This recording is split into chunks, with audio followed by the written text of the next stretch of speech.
Welcome to AutoBigate, the channel where we bring you high-impact global defense news, shocking military developments, and the most crucial updates that shape our world. Today, we take a deep dive into a question that's echoing across diplomatic circles, intelligence agencies, and global newsrooms. Has Iran become a nuclear power? And if yes, what does that mean for the world order, regional power balance, and military stability in the Middle East? For decades, the international community has kept a close watch on Iran's nuclear ambitions. Since the 1979 Islamic Revolution, Iran has transformed itself into a fiercely independent, ideologically driven power with one clear objective: self-reliance and regional dominance. Despite facing international sanctions, diplomatic isolation, cyber-sabotage, and military threats, Iran has not only survived, but strategically evolved. And now, with mounting evidence from multiple intelligence sources, military analysts are beginning to consider a possibility once unthinkable: that Iran may have secretly crossed the nuclear threshold. Let's break this down. We start with uranium enrichment. According to International Atomic Energy Agency reports, Iran has stockpiled uranium enriched to levels just shy of weapons grade, which is around 90%. As of the latest data, they possess material enriched up to 60%, a level that requires very little additional processing to be used in a nuclear device. Iran insists this material is for peaceful purposes, such as medical isotopes and power generation.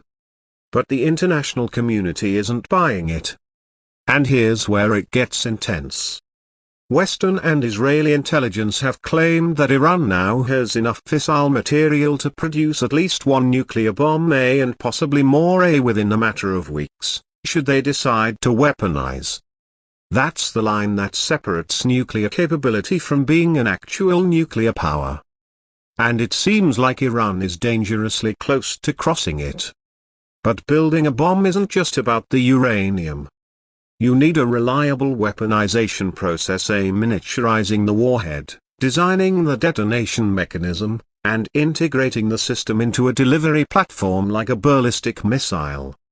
Reports suggest that Iranian scientists have been working on these aspects for years under the radar, using advanced simulation systems and secret facilities far from EU inspectors. Some experts believe they've already tested the non-nuclear components of a bomb and could assemble a functional weapon within months. This brings us to Iran's missile program, arguably one of the most advanced in the Middle East. Iran possesses a massive arsenal of short, medium, and long-range ballistic missiles, many of which are already capable of carrying a nuclear payload. The Shahab-3, Gadref, and the newly tested Kibar-Shekan can reach targets as far as Israel, Turkey, and even parts of Europe. More concerning are the solid-fueled missiles that require less preparation and are harder to detect before launch.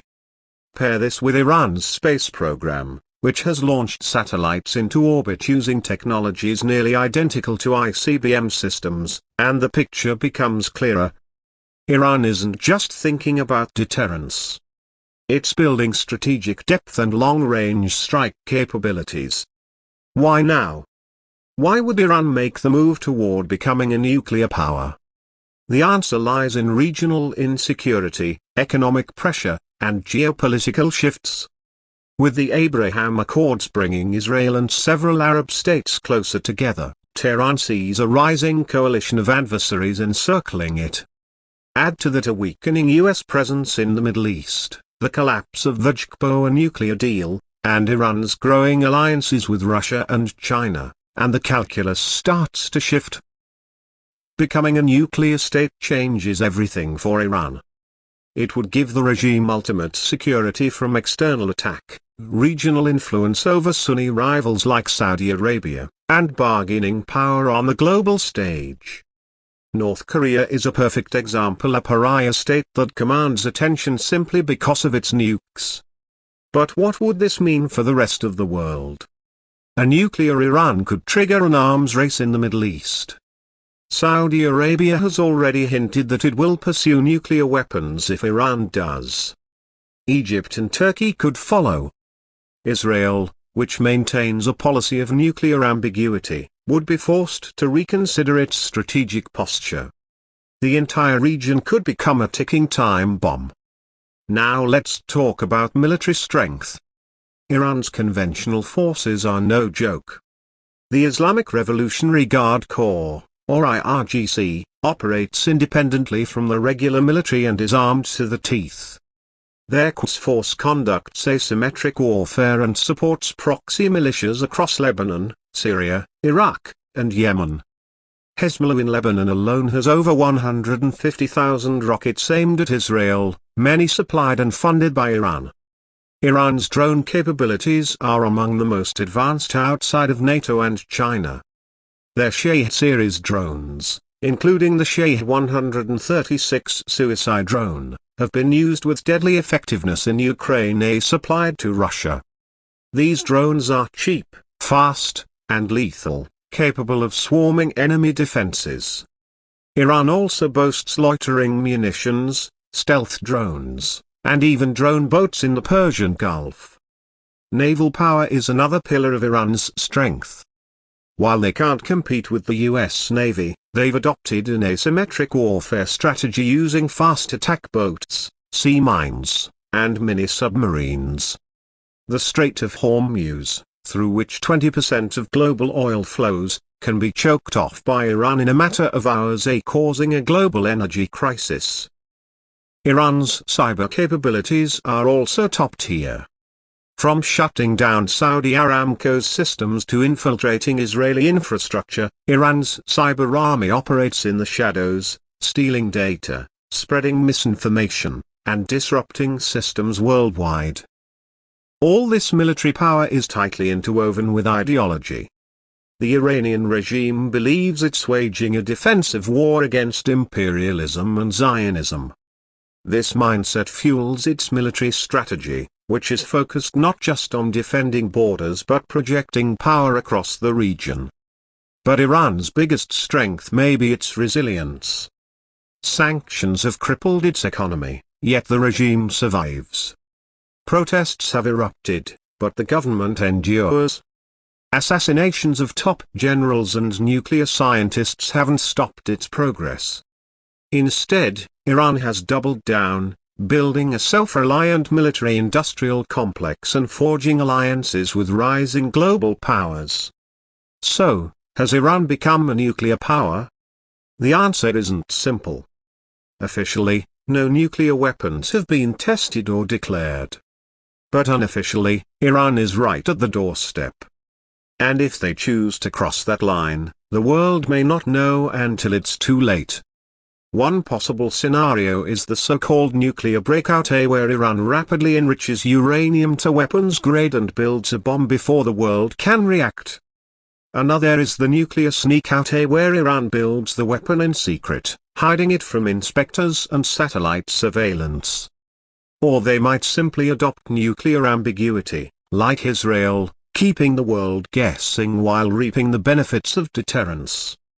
No matter the path, the implications are enormous. For Israel, this may trigger a preemptive strike. For the US, it may mean redeploying forces to the region. For Russia and China, it could mean gaining a nuclear ally that counters Western influence. For the global energy market, it's a time bomb that could explode at any moment. And what about price? While this may sound like a strange angle in a geopolitical context, the economic cost of Iran's military buildup and nuclear development is staggering. Decades of investment, international deals with rogue nations, black market procurement, and billions spent on proxy wars, it's all part of the price Iran has paid to get here. But from their point of view, it's a price worth paying for survival and power. On the other hand, the price for the world could be even higher: a destabilized Middle East, nuclear proliferation, and a permanent end to non-proliferation agreements like the NPT. Insurance premiums on oil shipments through the Persian Gulf could skyrocket. Investor confidence in the region could collapse. defense budgets in neighboring countries would swell overnight.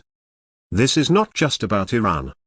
This is about a world inching closer to the edge, where diplomacy is failing, deterrence is decaying, and uncertainty is becoming the new normal. So what should we expect in the coming months? Increased Israeli reconnaissance flights over Iranian airspace. Heightened US military alert levels in the Persian Gulf. Emergency meetings at the UN Security Council. And possibly, a race against time to stop Iran before the point of no return. In the end, the world must choose a confrontation or negotiation, deterrence or war, silence or action. But one thing is clear. The Iranian nuclear question is no longer a theoretical debate. It's an urgent geopolitical reality unfolding in real time. Thanks for watching AutoBig8. If you found this video insightful, don't forget to like, comment, and subscribe to stay updated on the latest in global military power, defense systems, and political strategies that shape the world stage. Until next time, stay informed, stay alert, and keep your eyes on the skies.